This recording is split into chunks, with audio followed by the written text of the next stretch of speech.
Up next, a very unique story from a rock star turned congressman who wrote this 70s classic rock smash with his then wife. Now, previous to that, Janis Joplin covered one of their songs that they both wrote together. And then years later, he would stop a future president from using the 70s classic song at campaign rallies. It's an amazing story.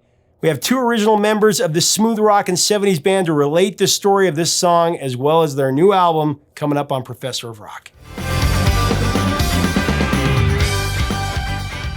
Hey music junkies, Professor of Rock, always here to celebrate the greatest artists and the greatest songs of all time. You know, if you remember those long boxes that CDs used to come in for a few years, you're gonna dig this channel. Daily nostalgia, love it. Make sure to subscribe below right now. Make sure also to click the bell so that you get our content daily. We do it every single day. Check out our offering on Patreon as well. We give you more content that helps us do more interviews. And we also have new merch, including this Professor of Rock shirt. That is below. So it's time for another episode, another edition of our series, Revelations. This is where featured artists reveal rare stories about their greatest songs and their greatest albums. So today we have two original members from the 70s band Orleans, singer, guitarist, songwriter John Hall, and bassist, singer Lance Hoppen. John Hall was actually a member of the U.S. House of Representatives for 2 terms. Now, the two of them are going to tell us the story of their 70s classic, Still the One.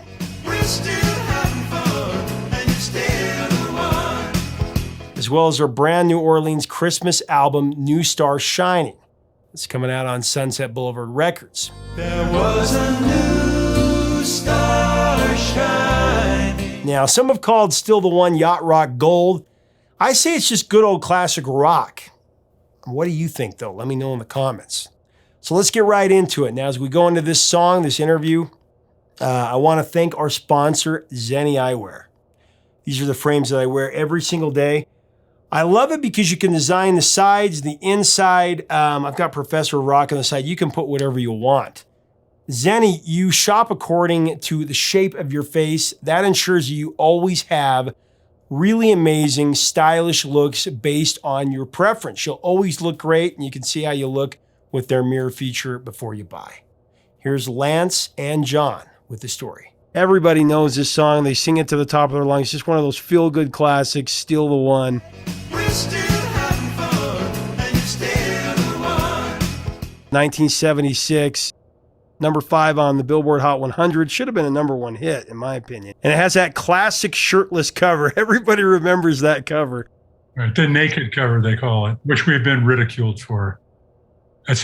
There are some worst album cover of all time lists that has made the top 10 or the top 5.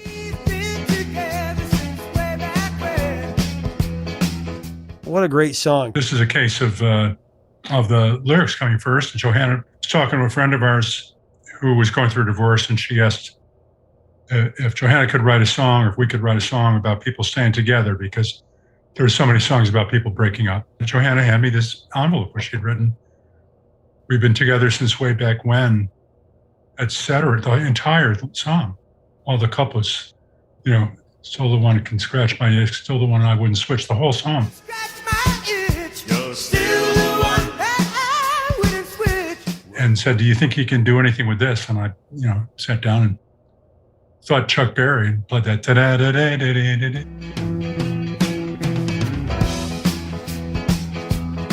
And it was, quick. The music came quickly, 15 minutes, something like that. Once again, we cut that one 3 times, different configurations. We thought we were done with it. I remember the first approach we had was kind of a shuffle, like ta-da, ta-da, ta-da, ta-da, ta-da. And Chuck was going, "No, that's not it." And we wound up with more of a tubey, like a boom, boom, boom, boom, with that, kick and snare beat or the same way through the whole thing.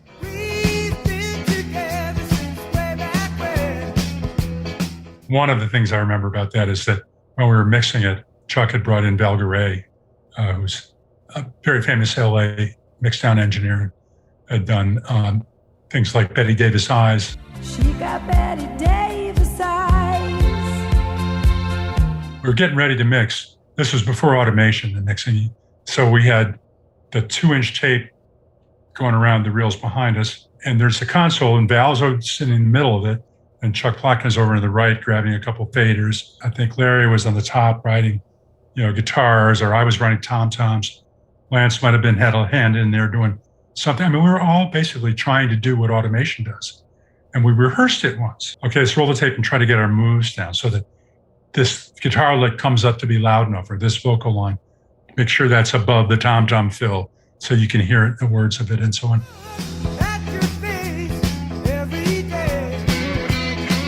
We said, okay, let's go. And we rolled it. I guess we nailed it, because while we're rolling the tape back to listen to that mix, Val Garay gets up, puts his coat on, and his girlfriend's at the door. And he said, we're going to lunch. We'll start in the next tune in an hour.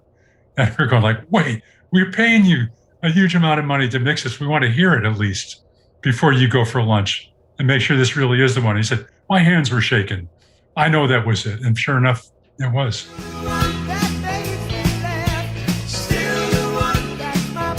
I don't know if that's true, but it's a good story. So we won't mess with that. We don't let the facts interrupt that. Could be true. I don't remember. What I do remember, though, is that song was a song among songs. We'd been playing it live in a different kind of groove, kind of I was going for a Little Feat thing, something quirky.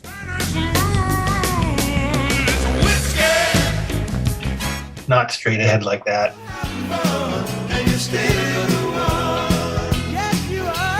Wells was not feeling well that day. He had a bug of some kind. So he didn't come to the studio. So by default, Jerry was the drummer. Not that he wouldn't have been, but it might have gone a different way. And between Jerry and Chuck, like being very specific, like boom, that, boom, boom, bap, boom, bap, boom. That's it. Like play that.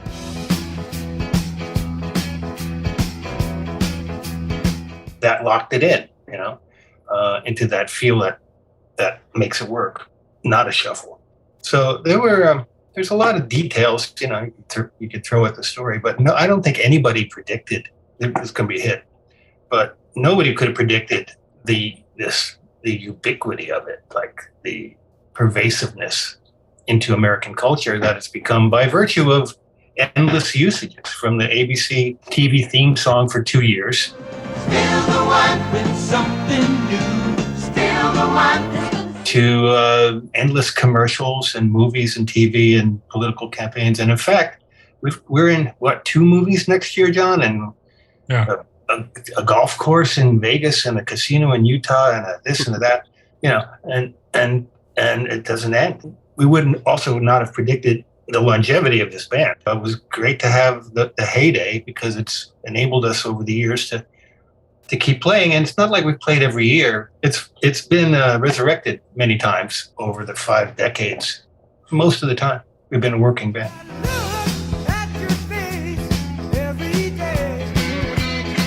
I think we take for granted these classic songs sometimes. To write a signature song that the whole world is singing, that's a very rare thing. Much bigger than this chart position. I mean, it went to the top 5. That's great. But this is a song that I'll bet you if we go back and look at the top 5 from that week, this is one of the most played songs 40 years later, 50 years later.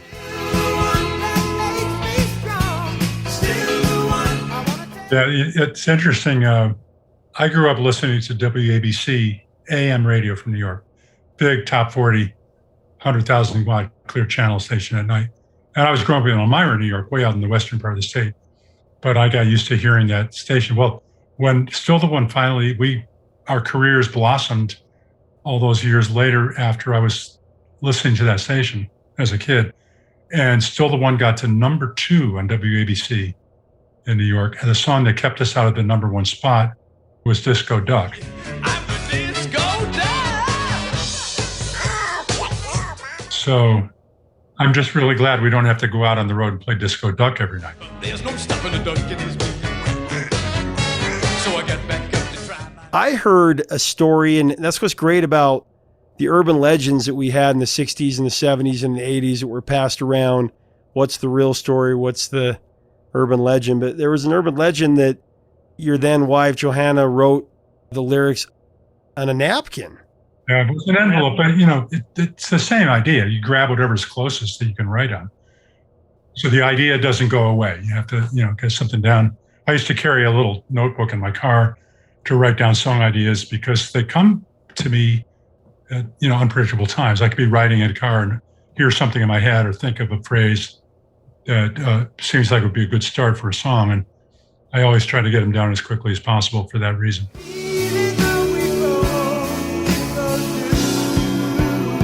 In fact, I think you even read an interview somewhere where Johanna said that she thought it was a napkin and she thought of it when she was doing laundry. It's possible she's right. I'm working on a song now called You Can Have the Last Word. Chuck Plotkin, like you guys were saying, it wasn't an automatic choice to be lead single. Chuck Plotkin had a real belief in this song. I don't doubt it. Chuck was head of A&R, BP. He was, he wasn't a player. He wasn't a singer. He was a student of music. He understood songwriting, even though he wasn't a songwriter. He understood composition. He understood a lot and feel and such. So if he intuited correctly that was the one to go with. But I don't even think he would have surmised, the lengths to which he would go. We're still having fun, and you're still the one. He's kind of a man in the street listener. When he's listening to you, if I'm like playing new songs for him or we're playing demos, tape demos for him, whatever, he'd be drumming on his knees. And he just, always thought of himself as kind of an amateur drummer, but he would be drumming on his knees until something happened in the tape or something, or in the song when we were rehearsing it. We'd get to a certain section, he would stop drumming, he would like wave his hands. Hey, what just happened there?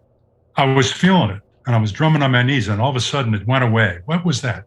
And he would make us take songs apart and put them back together.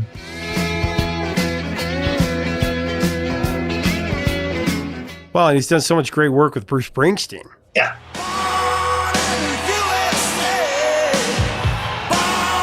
Well, like you said, to be able to have it as a jingle by ABC when they were the highest rated network in the country for 2 years there, that's incredible.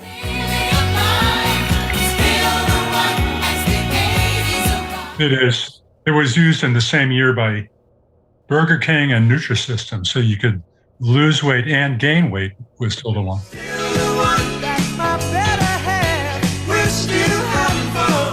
It's been widely used in political campaigns. You had to kind of stop, from what I understand, like George W. Bush and John McCain, and it was also played at the Democratic National Convention. Applebee's TV campaign. Applebee's is still the one. You're still the one that I love. You go on and on about the movie. Sonny and Cher Show, Will and Grace, Touched by an Angel, My Name is Earl, Love, Wedding, Marriage. Bill Anderson had a country hit with it. I want to talk to in bed. Still the one. It's a Will Ferrell Christmas movie for next year. Is that true? It's Will Forte and Kristen Wiig and some other folks. And there's also a horror movie? And there's a horror movie, yeah. And as Lance said, there's a casino in Utah that's about to use it. But it pays for us to be musicians. Thank God we have, we have a couple of things we can hang our hat on. But I'm as excited. Well, it's a cliche about songwriters and probably about musicians in general. I'm excited about our latest record, which is this Christmas record we just released. And I'm excited about the one after that, the 50th anniversary one that we haven't finished yet. Let's talk about the new Christmas album. I got to tell you guys, John, Lance, this is an incredible Christmas album. You guys really have some great songs in there. New Star Shining, which you and Johanna wrote. Ricky Skaggs and James Taylor recorded a version of the song together. They didn't own a house. Well, Johanna and I tried to write it so it could be about a steelworker in Pittsburgh and his family and their new arriving kid, and how can we make ends meet? No toys were waiting. The lyrics are more Johanna's. I think there's a number of places during the record where it doesn't come out and say overtly religious things, but but there is a seriousness about it. I was born one winter night. And reverence. It was a perfect opportunity for Orleans harmonies and with all the different singers. Was a new star. shining. Lead singers as well as harmony singers. They wrote it to pitch to Alabama. So Alabama passed, but Ricky Skaggs and James Taylor didn't pass. Did the duet that launched that song. There was a new star shining. I'm Coming Home for Christmas. I love, that's got a little bit of a Beach Boys flair to it. I really like that song. Coming home for Christmas. There's a great nostalgia with this album. It really does take you back to that excitement, that magic of Christmas and the holidays when, you know, you get off school break and you're just waiting for Christmas to come, Christmas morning, that kind of feeling. Hanukkah for those who experience that. And that's what I love about this album. It has a magic to it, a nostalgia that brings back those memories, even though it's new music. I remember wind and ice and snow. Several years ago, Wayne Nelson from Little River Band contacted us about doing a fundraiser show in down Florida. So Wayne said, "Can you guys be the backup band? You do your thing, and then I'll sing a song, and Joe Puerta from Ambrosia, he'll sing a song, like a couple songs." So we did this gig, and that's where we learned both I'm Coming Home for Christmas, which Joe brought, I'm coming home. and Mary's Christmas. It's Mary's Christmas. Which Wayne brought. And so in trying to figure out what are we going to do for this collection, well, those popped in my head. And we cut those two from scratch. Yeah, started them over. Yeah, so that's where they came from. Covers of relatively unknown songs.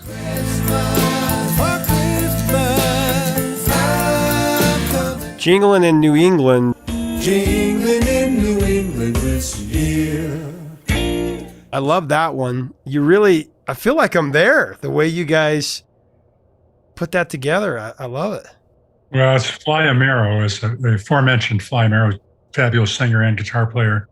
He has this collection of songs that are funny. They connect with you on multiple levels, and this is one of them. Of course, he's from the Boston area, and so he wrote this song. We added some vocals to it. But Jingling, when I first heard it, I thought I can hear that in the mall now. Yeah, it's that kind of song. It really great regional as well as general kind of holiday song. It's come jingling in New England on and on. The process of a lot of this was all remote, first of all, everybody in their own house, and having to learn new skills about how to do this and how to communicate back and forth. In that case, so Fly had the multi-tracks. The band was fine, I could have replaced the bass, but why? So we didn't touch that, but the background vocals, well, we need to make them Orleans. So we stripped them down and replaced each one. Merry, merry season is here. Let's go, Jing. But there was a woman who had sung on it, and we just left her there because it really worked, right? So that required a minimal amount of doctoring and then a remix. But yeah, it's a very cool song. Jingling in New England this year. I Wish I Could Fly. I wish I could fly away on Santa's. That's lifted and remastered. As is the crazy Ballad of the Christmas Cowboy. That's just another Fly oddity that we didn't want to touch. We just made it shorter because it was way, way too long. He was the Christmas Day cowboy. Put it down to 4 minutes instead of 6.5. So Well, Quiet Place really speaks to today. That really speaks to where we're at right now as a society. Quiet place. The gift is given. Yeah, it does.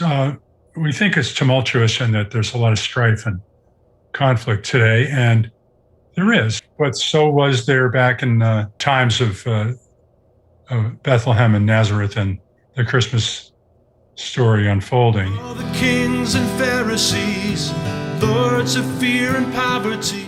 Lance and Brady, our drummer, came up with the idea for this street beat, drum marching beat. Soldiers of the sovereign nation. from a production point of view, that's the one I'm most proud of. Quiet place. The gift is given. Overall, what is your take to end on the holiday album? I just hope that it becomes a part of the fabric, that enough people hear it. And I'm sure there'll be some songs that are favorites and some that for different listeners, maybe not so much favorites, but that's the way music is and records are. I've always had that myself. What do you guys have planned for the 50th anniversary? Well, we have quite a few dates already booked for next year. I think when we finally were done with the Christmas album after 7 months, nobody wanted to do any of that anymore. Not now. We switched gears. We went on the road, been playing gigs till now.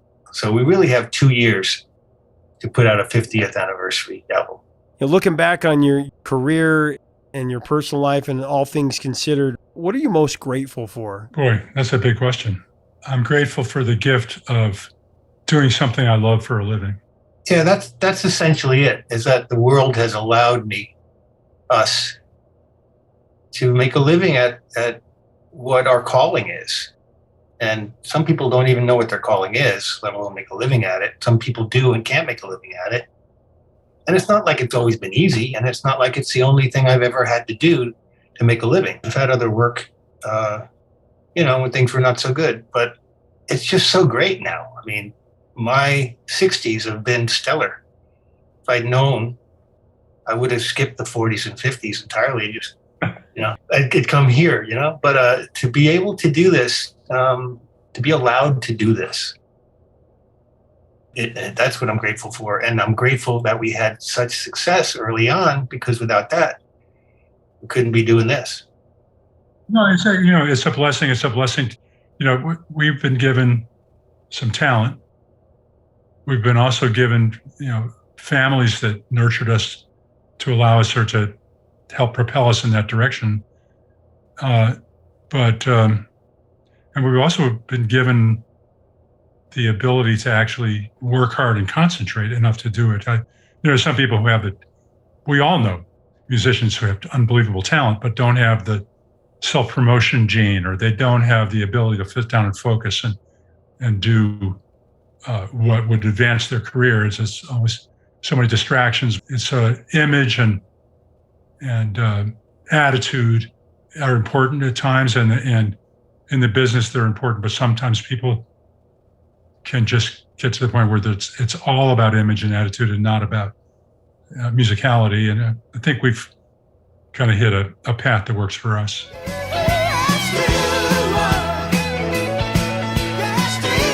Leave us a comment about Orleans and this 70s classic.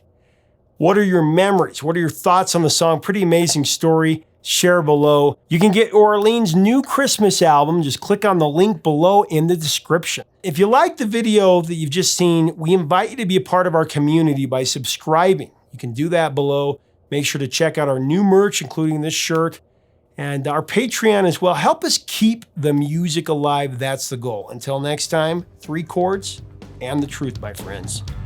Talk to you soon.